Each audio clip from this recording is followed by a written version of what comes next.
Hi everyone, Dambi here. In the last video, Emily talked about shifting from an abstinence mindset to an agency mindset, and she introduced a metaphor of driver's ed. The idea is that just like driver's ed programs teach new drivers how to operate a car safely, we can teach students skills and habits to use technology thoughtfully. I want to take that metaphor further, specifically when it comes to AI. But first, a quick shout out. Everything I know about driving, I learned from my mom.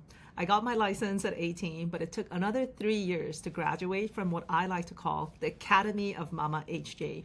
Countless hours of her sitting in the passenger seat, patiently correcting me. So this video is dedicated to her and all those free driving lessons. Now, here's an important distinction. Understanding how a car engine works is valuable, but it's a different skill set from knowing how to drive responsibly. You can be an expert mechanic and still be a reckless driver, or you can know very little about engines but be incredibly safe and thoughtful behind the wheel. The same is true with AI. Technical knowledge, understanding how models are trained, how algorithms work, that's useful and it's definitely a nice to have. But it's not the same thing as knowing how to use AI responsibly. Those are different skills. So in this video, I want to focus on that second set of skills, the practical, operational skills for responsible AI use.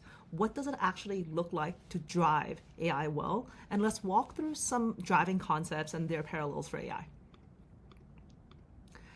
I want to start off with knowing the road rules. If you've ever driven in another country or even another state, you know that rules change depending on where you are. Speed limits differ, right turns on red might be allowed in one place, not another. AI is the same way. What counts as appropriate AI use is highly dependent on your context. Using AI to assist with writing a research paper is not the same as drafting a quick email to parents. Using AI to brainstorm lesson ideas is different from using it to assess student work. So the first question to ask yourself is, what are the norms in my specific context? What subject am I teaching? What's the purpose of this task? And how does AI fit or not fit into that? There's no one-size-fits-all answer here. The rules change based on the road you're on and the context you're operating in. Next, let's talk about tailgating and following distance. When you're driving on the freeway, it's important to maintain distance and not tailgate, being attentive to not get too close to the car in front of you. You need enough space to react if something changes. With AI, we need the same kind of distance, what I like to call cognitive distance.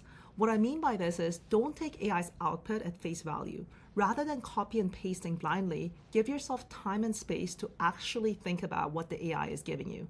AI is very good at meeting us where we are. The way chatbots interact with us can feel frictionless, effortless, and they're often overly eager to help and meet our needs.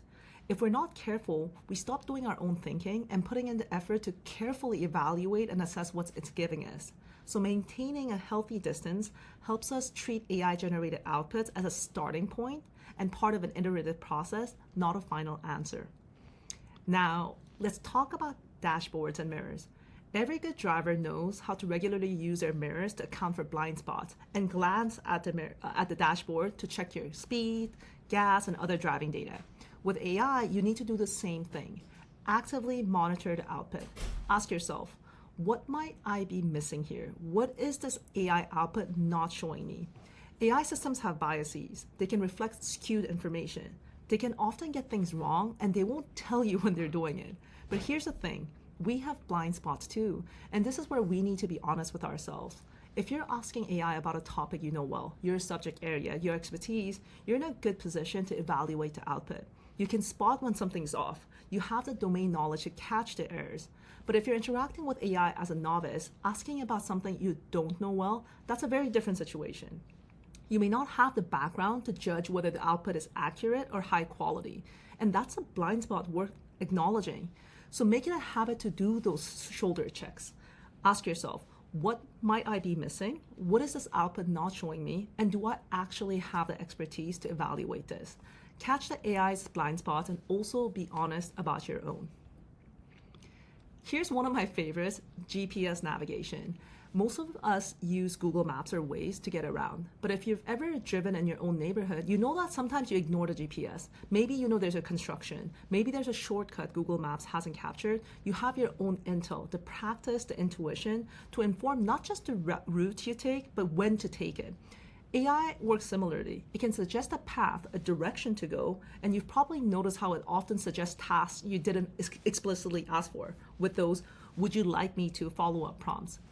If you get in the habit of passively saying yes or no to those requests, it's worth asking yourself, are you navigating or are you being navigated? And this is where discernment and judgment come in. AI can suggest a path, but you have to decide whether to follow it, take a detour, or stop altogether.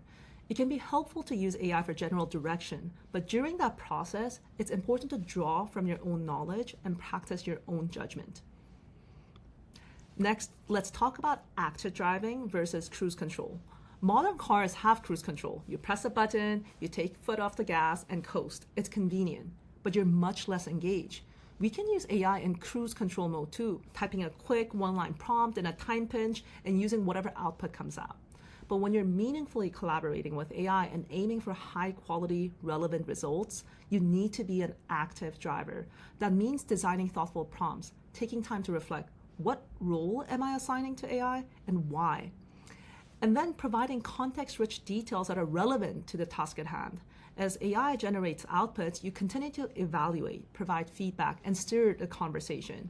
When you're actively driving, you're not just receiving, you're shaping. There's actually a growing concept called context engineering, the idea that the more relevant detail you give AI in the right amounts at the right moments across iterations, the better it performs. So ask yourself, am I actively steering and engaging in the process of context engineering, or am I just pressing cruise control and coasting? Next, let's talk about using the rear view mirror. Good drivers know that moving forward safely, you have to glance backward once in a while. The same is true with AI. It's valuable to look back at your past conversations, your prompts, and the outputs you received. I actually have an hour blocked on my calendar every 2 weeks to do exactly this. I go through my chat logs and ask, what was I trying to do here? What worked well?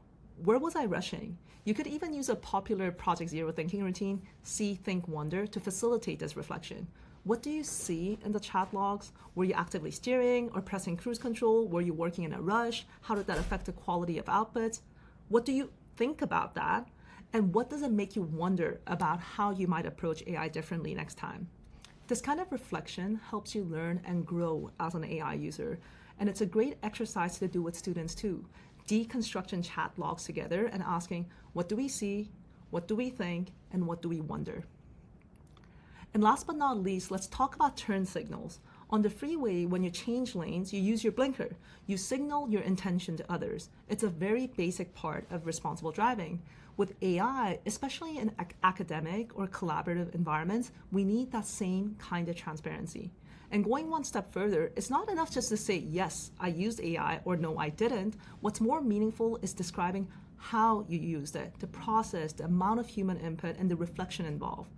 How do we communicate AI use transparently?